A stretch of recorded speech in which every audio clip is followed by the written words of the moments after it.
Bonjour à tous et bienvenue à bord de ce Concorde. Nous sommes au musée Delta à côté d'Orly et je voulais vous parler de deux sujets. Deux sujets aujourd'hui. Premier sujet, ça va être, vous avez sûrement vu, le F-15 apparemment d'Arabie Saoudite qui a abattu un drone. Et le deuxième sujet, c'est vous remercier. Vous remercier pourquoi? Vous remercier pour le lancement de la chaîne Mach1.tv qui est la première chaîne de SVOD, donc de vidéos à la demande avec une inscription en fait sans engagement, et le lancement a été très bon. Donc je voulais vous remercier vraiment de tout mon cœur parce que il y a un an j'ai commencé sur YouTube, ça a rapidement trouvé son public, je me suis retrouvé avec cette superbe communauté que j'adore saluer, et n'hésitez pas à venir me voir à chaque fois, c'est super sympa dans la rue ou dans le train.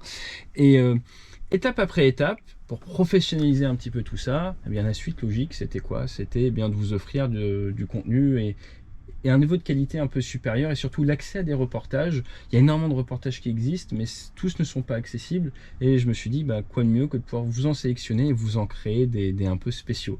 Donc là aujourd'hui, vous doutez bien, ça va être en rapport avec le Concorde, mais je voulais vraiment vous remercier pour le lancement. Si vous vous dites, moi j'ai pas 4,99 ou 5,99 si vous aidez Aviation Sans Frontières à mettre par mois, au moins si vous voulez m'aider, vous partagez l'information, vous partagez le fait que nous avons Mach1.tv qui s'est lancé et que c'est sans engagement, donc vous pouvez venir une fois de temps en temps et regarder un petit peu ce que nous avons mis. Il y a 40-50 heures de contenu, ça va être un peu remis à jour un peu toutes les semaines, nous rajoutons du contenu, bref, je vais bien m'occuper de vous, n'ayez pas peur. L'autre point, c'est ce fameux F-15 qui a abattu un drone. Donc comme vous pouvez le voir sur les images, il aurait tiré un AMRAAM, un AIM 120. Pourquoi un AMRAAM plutôt qui est Fox-3, qui est un missile avec son propre petit radar, plutôt qu'un missile infrarouge? Il y a deux possibilités. La première possibilité, c'est que ce petit drone suicide n'avait pas une source de chaleur suffisante pour permettre l'accrochage de l'autodirecteur de l'AIM 9. La deuxième possibilité, c'est quoi? C'est de la gestion de stock. Donc il a pu se dire, moi, plutôt que de tirer un 9X, je vais tirer un 120. Maintenant, ce qu'il faut noter, et moi c'est vraiment ce qui m'a étonné sur cette vidéo, c'est la distance à laquelle il est lorsqu'il met en œuvre son AIM 120. Donc on a tendance à dire le missile Fox-3, c'est du missile moyenne à longue portée, mais là clairement, on a une belle démonstration qu'il y a également des limites courtes, et que même en combat à vue, vous pouvez vous faire tirer dessus par un Fox-3. Alors qu'est-ce que ça veut dire en tant que combattant? Ça veut tout simplement dire que même en leurrant, même en tirant des leurres infrarouges en situation défensive face à un adversaire équipé de ce type de missile, vous n'allez pas pouvoir faire grand chose pour vous débarrasser de lui. Donc je trouve que c'est une vidéo très intéressante qui montre la difficulté de traiter des drones. S'il faut tirer des missiles à plusieurs centaines de milliers de dollars à chaque fois, ça va coûter cher. Deux, qui amène à la réflexion sur la signature infrarouge. Est-ce que la cible émettait beaucoup? Est-ce que ça suffisait? Est-ce que voilà? Et le troisième point, très intéressant également, qui est le fait que les F-15 soient descendus à basse altitude. Alors le fait de descendre un avion de chasse en basse altitude, il faut être franc, c'est rare, et c'est quelque chose que vous voulez plutôt éviter parce que ça vous fait rentrer à l'intérieur du volume de tir de tout ce qui traîne. Donc si vous prenez un avion de chasse, que vous le descendez à 100 mètres du sol, n'importe qui avec une Kalachnikov a des chances d'attrition sur votre aéronef, a des chances de le toucher. Donc généralement, les avions de chasse ont des consignes qui leur viennent de l'état-major, qui vient directement du politique, qui est que nous ne voulons pas que vous descendiez en dessous de X, Y ou Z altitude afin de minimiser les risques. Maintenant, la problématique du delta Z, comme on dit, de cet écart d'altitude, de ce différentiel d'altitude, c'est quoi?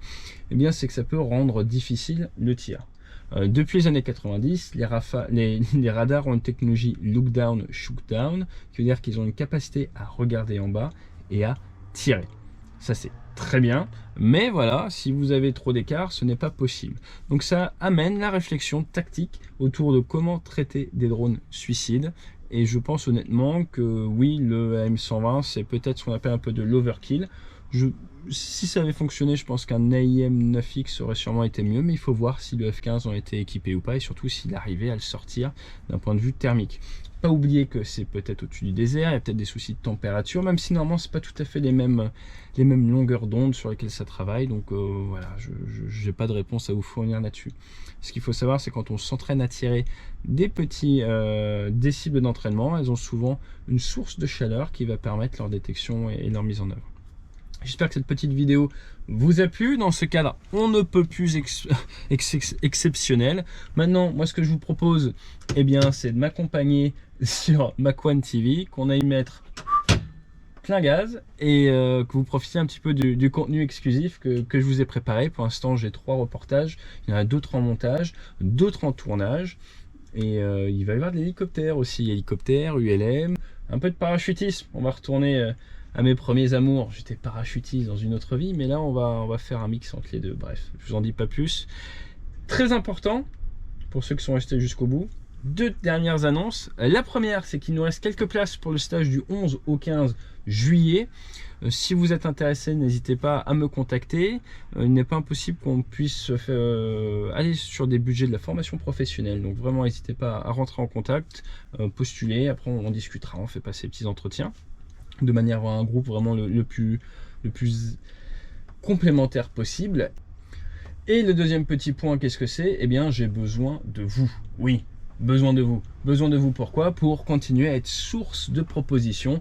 Nombreux sont ceux qui m'envoient des messages sur hey, est-ce que tu as pensé à un reportage là-dessus ou un reportage là-dessus? Merci beaucoup, même si j'ai pas forcément le temps de répondre à tout le monde, je dors pas déjà beaucoup en ce moment. Eh bien, n'hésitez pas, vous avez un avion, vous avez un copain qui a un axe très particulier autour de l'aéronautique, vous faites de l'ULM avec voilà, quelque chose de particulier, vous restaurez un vieil aéronef ou autre. N'hésitez pas à me contacter et on échange, on discute et j'essaie de voir si c'est possible eh bien, de venir faire un sujet autour de vous. Ce que je préfère forcément en ce moment, c'est tout ce qui est en rapport avec l'évolution. Et si vous travaillez dans l'industrie, autour des matériaux composites, autour des moteurs, autour de toutes ces choses-là, eh bien, moi, je trouve personnellement que ça manque un petit peu de contenu. Donc n'hésitez pas à me contacter et je me ferai un plaisir après de mettre en relation avec les chargés de communication de vos entreprises et d'essayer de pouvoir mettre cette technologie, ces capacités en avant. Allez, maintenant, je vais arrêter de discuter avec vous parce qu'il s'agirait de piloter safe et il existe dans l'aviation de ligne le concept du stérile cockpit. Entre maintenant le décollage et notre passage des 10 000 pieds, des 3300 mètres d'altitude, je ne suis pas censé parler de sujets non professionnels et non aéronautiques. Règle du stérile cockpit. Allez, c'est un peu à la mode en ce moment. Vous l'avez deviné, si j'ai pas mon masque, c'est parce que je fais du Concorde monoplace. Fly safe.